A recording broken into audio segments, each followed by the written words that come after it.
Shwe ma. 2 မြတ်ဆိုတဲ့ barbecue ဆိုင်မှာကျွန်တော်တို့ဒီနေ့ဟင်းချက်မှာဖြစ်ပါတယ်။အင်းနဲ့ဒါဘာရွက်တုံကြီးတွေရေမုံညံ့ဗျ ရေမုံညင်းခေါ်ရခါညော့ပြီးတော့ငရမ်းကိုကျွန်တော်တောက်ဆန်းလုပ်ခင်းချက်ပင်စင်းလေးတို့ဒီချက်ပြီးတော့သုံးဆောင်ဖြစ်ပါတယ်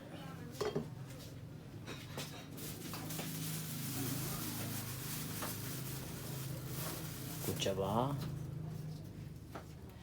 စားတောက်တွေကိုလည်းတင်ဆက်နေပါတယ်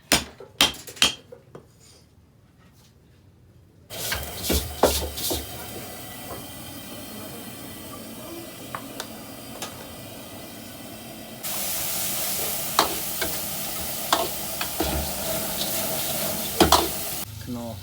ကျွန်တော်ကနေပဲထည့်လိုက်မယ်နည်းနည်းဘာမှရတာ yes ဟာဟမ်အပါစားအော်โอเคဒါကငပြားကြီးဒီ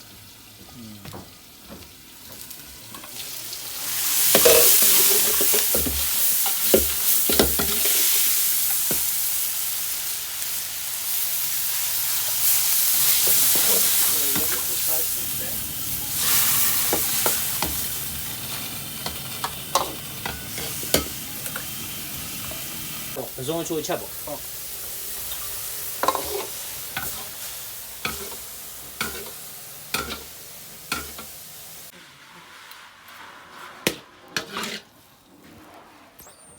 cooking class in Nyaung Shwe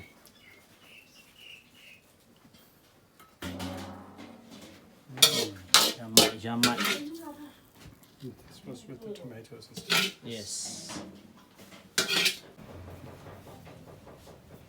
just finished cooking and we have these colorful dish today in Nyaung Shwe. Shrimp, chopped chicken with basil leaf, green quad vegetable, and then fish soup.